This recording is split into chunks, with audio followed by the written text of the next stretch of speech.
Let me ask you something, and I want you to actually sit with it. When was the last time you ended a day feeling genuinely proud of it? Not relieved it was over, not numb from hours of nothing, actually proud. Like you moved something forward. If you're struggling to remember, that's your answer. Most students are not failing because they lack intelligence. They are stuck because they run every single day without direction, reacting to everything, choosing nothing, moving fast and going nowhere. And the worst part, they know it. You know it. That hollow feeling at the end of the day when the hours disappeared and you have nothing real to show for them. That quiet weight settling in your chest around midnight. That weight is not guilt. It is a signal. It is telling you that something needs to change.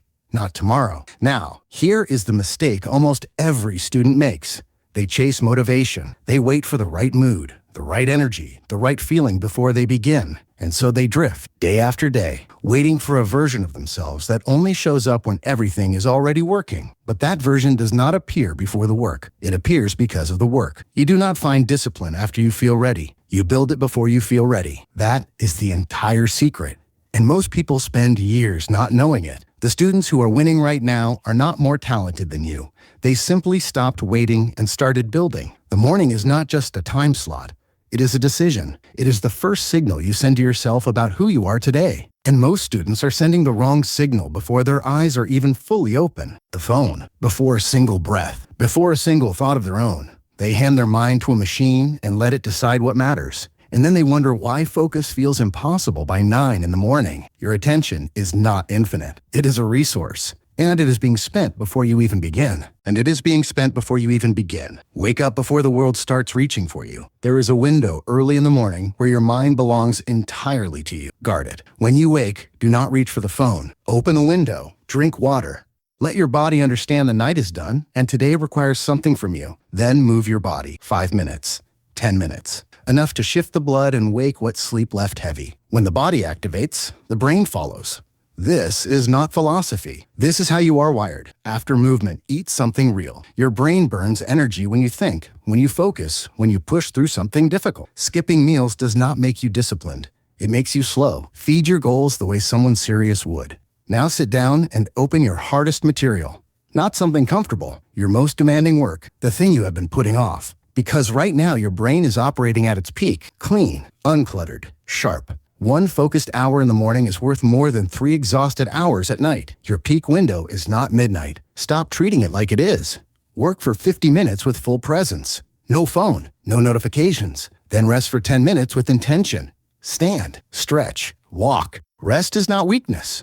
Rest is what makes the next hour possible. The afternoon brings a different kind of challenge. Classes, rooms full of information delivered passively, half-present note-taking. And then you walk out, and the material is already fading. By the next morning, it barely existed. This is the cycle that destroys exam performance.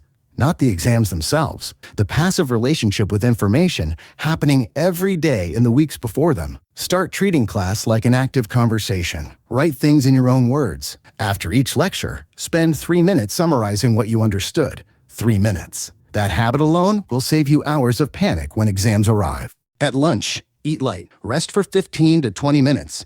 Your brain has been absorbing since morning. Give it a moment before you ask it for more. The afternoon session is not for learning new theory. Your energy is lower. Work with that reality. Solve problems.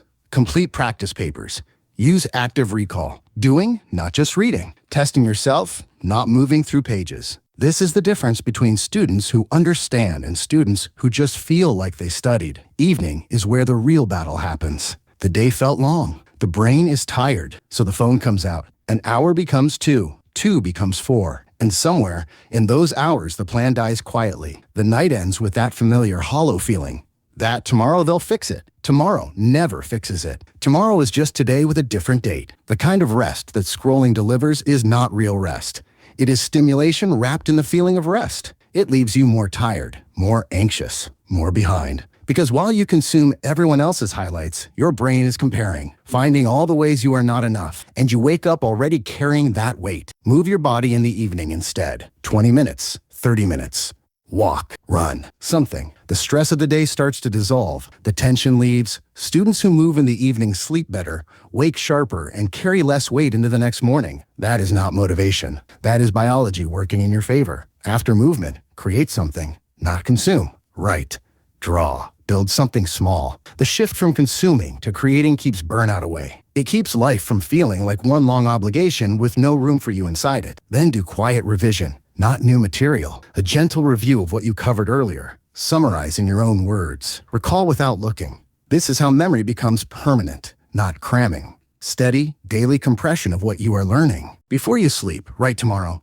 Specific tasks, not study. Finish chapter 4. Solve 12 problems. Write it down and your brain can finally let it go because your mind orbits unfinished things. That is why you lie down exhausted and still cannot stop thinking. When you write it down, you give your brain permission to rest. Put the phone away an hour before sleep. Blue light signals your brain that daytime's still happening. The cycle breaks when you choose to break it, not when it becomes easy. When you decide, sleep 7 to 8 hours.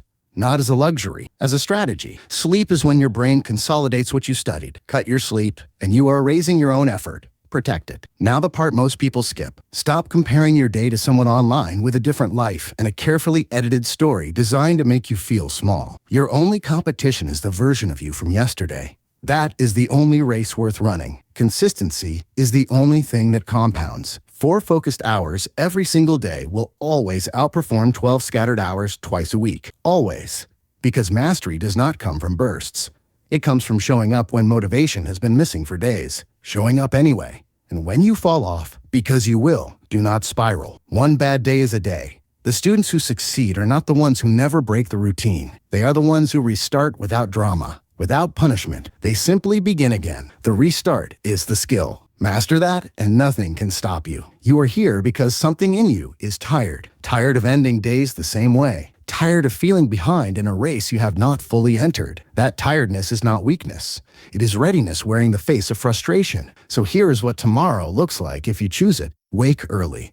Drink water. Move your body. Open your hardest material and work for 1 focused hour before the world gets loud. Show up in class with intention. Move in the evening. Create instead of consume. Write tomorrow down. Sleep on purpose. 30 days of that, and your life will not look like this one. Not because everything becomes perfect, because you will have built something most people never build. A structure that carries you even when motivation disappears. And it will disappear. Structure does not need motivation. It only needs the decision you make right now. You have a choice. Return to the same day you have been living. Or decide that this is the last time you end a day wondering where it went. One choice. Yours entirely.